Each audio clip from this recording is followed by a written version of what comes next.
Hello दोस्तों। तो चलिए अब आगे इंडियन एडमिनिस्ट्रेशन में हम देखते हैं कि कैसे धीरे धीरे जो प्रशासनिक व्यवस्था थी उसमें सुधार या परिवर्तन होते गए।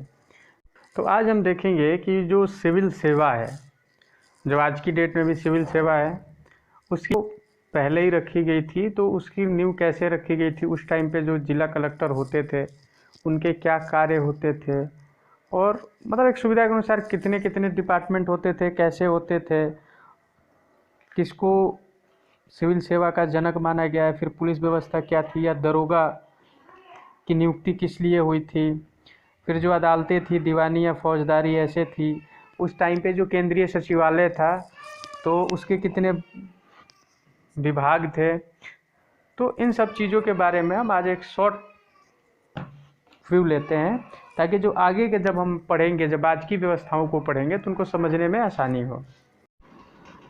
तो दोस्तों, जैसा कि हमने पहले डिस्कस किया था, तो जो रेगुलेटिंग एक्ट था 1773 का, तो उसके अनुसार अब क्या हुआ था कि जो बंगाल का गवर्नर था उसको जितना भी अंग्रेजी क्षेत्र था, जो भारत में पूरा क्षेत्र था, उसका गवर्नर जनरल बना दिया गया। और उसके अंदर में जो मद्रास और बम्बई के जो गवर्नर थे वो उसके अधीन आ गए। इसके बाद जो इनका सामान्य जो कार्यकाल था वो 5 वर्षों का निर्धारित किया गया। मतलब जो भी गवर्नर जनरल होगा उसका जो कार्यकाल होगा वो 5 साल का निर्धारित किया गया। तो इस प्रकार देखेंगे, जो वारेन हेस्टिंग थे वो भारत के जो प्रथम गवर्नर जनरल बने।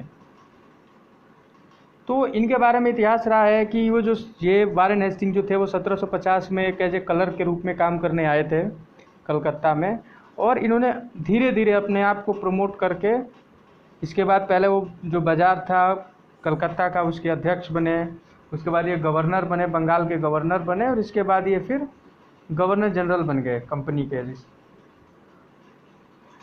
और इनके जो मुख्य कार्य थे वो ये थे कि जो राजकीय कोषागार था जो पहले मुर्शिदाबाद में था उसको इन्होंने हटा के कलकत्ता में लेके आए। तो जो 1772 था, 1772 में जो ज़िले होते थे उसमें क्या था कि हर ज़िले में फौजदारी और दीवानी अदालतों की स्थापना की गई थी, जिसका हमने पहले ही पढ़ा था न्यायिक प्रशासन में कि 2 प्रकार की अदालतें होती थी, एक फौजदारी होती थी, एक दीवानी होती थी। तो जो कलेक्टर होता था वो क्या होता था कि जो दीवानी अदालत होती थी उसका मुख्य न्यायाधीश होता था, और फौजदारी जो अदालत थी उसके लिए वो एक अधिकारी के अधीन होती थी।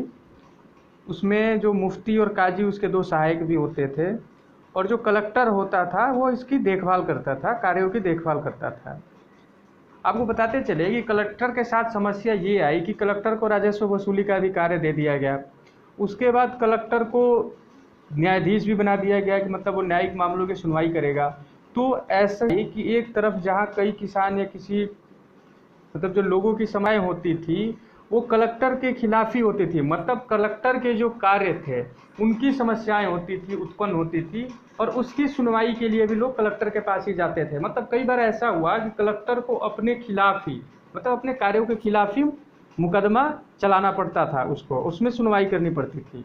तो इन सारी समस्याओं को देखते हुए कई बार कलेक्टर के जो कार्य थे उसमें परिवर्तन किए गए। और तब कलेक्टर के जो कार्य थे, क्योंकि अब कलेक्टर राजस्व का राजस्व का मतलब वसूली करता भी कलेक्टर ही है, उसकी देख रेख में राजस्व वसूली होता है। और अगर राजस्व वसूली से रिलेटेड कोई मुकदमा चलता था तो उसकी सुनवाई भी कलेक्टर को करनी पड़ती थी। तो ये जो प्रैक्टिकल में हुआ ये मतलब बड़ा ही डिफ़िकल्ट होता था।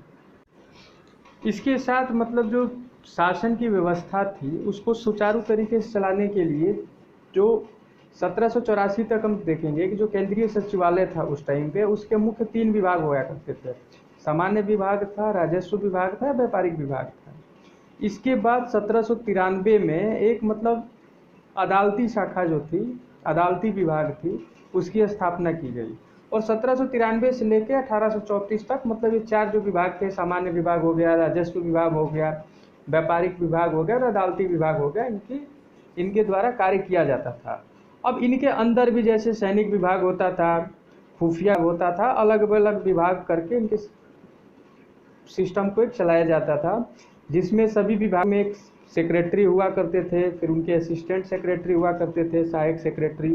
ये लोग मिलके कार्य को आगे बढ़ाते थे। तो मतलब जो सिस्टम जैसा आज में है उस टाइम में फिर सिविल सर्विस के जो प्रशिक्षु होते थे, जो अंग्रेज आते थे भारत में, उनको वहाँ पे जो ब्रिटेन में कॉलेज था उसमें शिक्षा दीक्षा दी जाती थी, उनको 1-2 साल की ट्रेनिंग दी जाती थी। उसके बाद क्या हुआ कि कुछ भारतीयों को भी धीरे धीरे हम देखेंगे कि कुछ कामों में लिया जाने लगा, लेकिन उनको जो थे लिमिटेड पोस्ट थे और उनकी जो पदोन्नति थी वो ज़्यादा नहीं थी, और उनके लिए भी मतलब ट्रेनिंग उनको भी दी जाती थी। तो आइए हम टॉपिक वाइज इन सबको देख लेते हैं। दोस्तों मेरी आपसे रिक्वेस्ट है कि जो पॉइंट आपको अच्छे लगे उनको आप प्लीज़ नोट कर लें। तो दोस्तों अभी हम वारेन हेस्टिंग का जो कार्यकाल था, जो 1774 से 1785 तक में जो ये गवर्नर जनरल थे, उस टाइम पे इस पीरियड में क्या क्या प्रशासनिक सुधार हुए या क्या क्या सामाजिक सुधार किए गए, क्या क्या नई चीज़ें, उनको हम एक बार देख लेते हैं ताकि हमें आगे की चीज़ों को समझने में काफ़ी सुविधा मिलेगी। तो सबसे पहले जो 1781 था, तो इसमें इन्होंने क्या किया कि कलकत्ता में मतलब जो मुस्लिम शिक्षा थी उसके विकास के लिए प्रथम मदरसे की स्थापना की गई। जैसा कि आपको पता है कि जो अंग्रेज थे वो अंग्रेजी शिक्षा पे ज़्यादा ध्यान देते थे, लेकिन इसके बावजूद भी 1781 में कलकत्ता में मुस्लिम शिक्षा के विकास के लिए प्रथम मदरसे की स्थापना की गई। इसके साथ साथ हम बता दें आपको कि जो इनके फैसले होते थे, जो अब तक के जो फैसले चलते थे, उसमें क्या था कि जो हिंदू के दीवानी मुकदमे होते थे या जातीय मुकदमे, जो दीवानी मुकदमे थे, सिविल मुकदमे होते थे, उनको जातीय कानून के आधार पर किया जाता था। जैसे हिंदुओं के लिए हिंदू कानून और मुसलमानों के लिए मुस्लिम कानून, उसके अनुसार फैसले किए जाते थे पहले। लेकिन जो फौजदारी मुकदमे होते थे उसमें जो मुस्लिम कानून होता था उसके हिसाब से फैसले किए जाते थे। ये बात है पहले की। लेकिन जब हम देखेंगे कि जब रेगुलेटिंग एक्ट के तहत जब एक उच्चतम न्यायालय की जब व्यवस्था की गई, तो जो 1774 में जब कलकत्ता में उच्चतम न्यायालय बना, तो अब क्या हुआ कि जब इसके जो न्याय क्षेत्र में जो भी चीज़ें आने लगी, आपको बता दें इसका न्याय क्षेत्र जो था वो कलकत्ता तक ही था। अगर कलकत्ता के बाहर के मुकदमे होते थे तो जो दोनों पक्ष होते थे, अगर वो सहमति व्यक्त करते थे कि हाँ भाई ठीक है, हमारा मुकदमा तुम उच्चतम न्यायालय में ले चलो कलकत्ता, हम तैयार हैं, तब वहाँ पे मुकदमा किया जाता था, मुकदमा सुना जाता था, उस पर कार्रवाई होती थी। और इस न्यायालय में अब जो मुकदमा होते थे उनके जो कानून होते थे वो अंग्रेजी कानून होते थे, ठीक है। लेकिन इसके पहले जो नॉर्मली जो हमारी जो हमने देखा था कि जो दीवानी अदालत थी जिले में होती थी या फौजदारी अदालतें होती थी, तो सामान्यतः वो क्या करते थे कि दीवानी मामले में जो जातीय जो हिंदू धर्म के हिंदू कानून जो हुआ करते थे और मुसलमान के जो मुस्लिम कानून हुआ करते थे, उनके अनुसार फैसला कर दिया जाता था। लेकिन 1774 में जब कलकत्ता में जब उच्चतम न्यायालय की स्थापना की गई, तो इसके अधिकार क्षेत्र में जो भी आता था, जो कोई भी मुकदमा अपना करना चाहता था, तो जो अब जो कानून लागू होते थे, जो फैसले सुनाए जाते थे, वो अंग्रेजी कानून के बेस पे सुनाए जाते थे।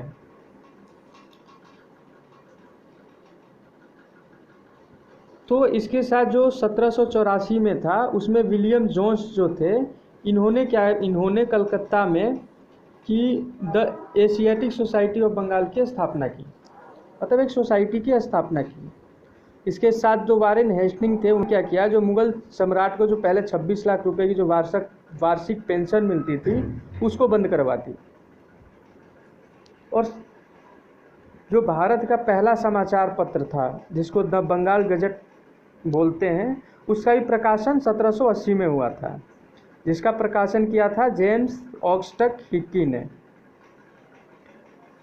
तो इनके जो कार्यकाल थे, मतलब जो 1774 से 1785 का जो कार्यकाल था, वो बड़ा ही मतलब इम्पोर्टेंट काल था, क्योंकि इस टाइम पे जो अंग्रेज़ों का मराठा के साथ भी, और फिर मैसूर, मतलब कि जो आंग्ल मराठा युद्ध हुआ था, फिर द्वितीय आंग्ल मैसूर युद्ध भी हुआ था, ये लड़े गए थे, जिनको दोनों को संधियों के द्वारा समाप्त कर दिया गया।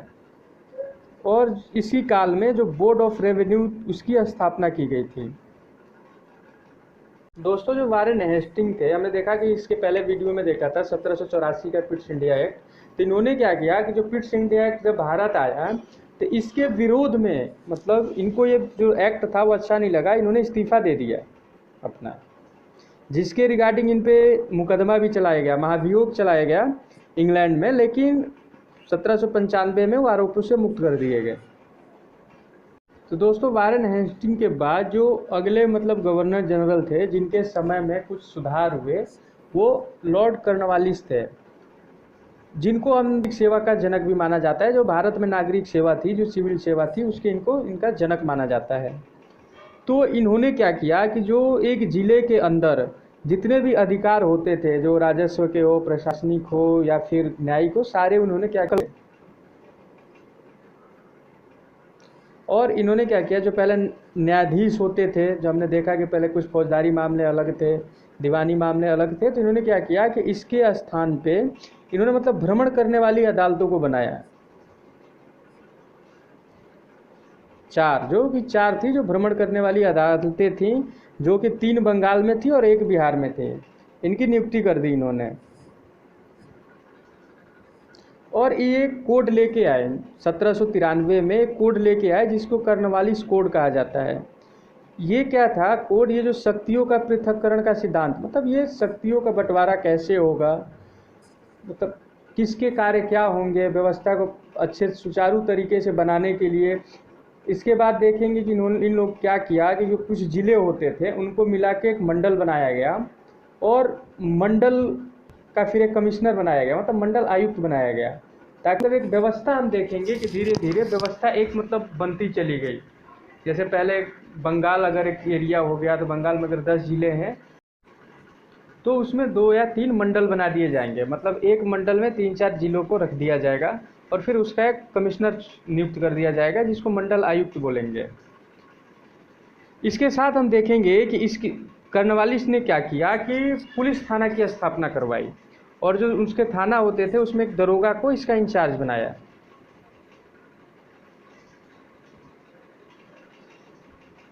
और जो भारतीय होते थे, हमने देखा कि जो भारतीय सिविल सेवा में जाते थे या सेना में जाते थे, तो उनके लिए जो पद थे उसमें क्या था कि अगर सेना में कोई जा रहा है तो सूबेदार या जमादार होता था। प्रशासनिक सेवा में मुंशीफ, सदर, अमीन या फिर डिप्टी कलेक्टर तक ही जाता था, इससे ऊंचा पद नहीं दिया जाता था। 1793 में जो ये लॉर्ड कर्नवालिस हैं, ये स्थायी बंदोबस्त लेके आए, पद्धति लेके आए। तो इसके तहत क्या हुआ है कि ज़मींदारों को भू राजस्व का 90% जो भाग होता था, लगभग 90% भाग, मतलब 10/11 भाग वो कंपनी को देना पड़ता था, और 10% भाग यानी कि 1/11 भाग ही अपने पास रखना होता था। आपको ये बात बता दें कि जो अस्थाई बंदोबस्त जो योजना थी, ये जॉन शोर ने बनाई थी, और ये आगे चल के भारत के गवर्नर जनरल बने। तो दोस्तों, हम नेक्स्ट वीडियो में देखेंगे जो इनके बाद जो गवर्नर जनरल आए थे उन लोगों ने क्या क्या प्रशासनिक सुधार किए, और जो आज का हमारा एडमिनिस्ट्रेशन है उसकी नींव मतलब कैसे आज यहाँ तक इतनी विकसित हुई।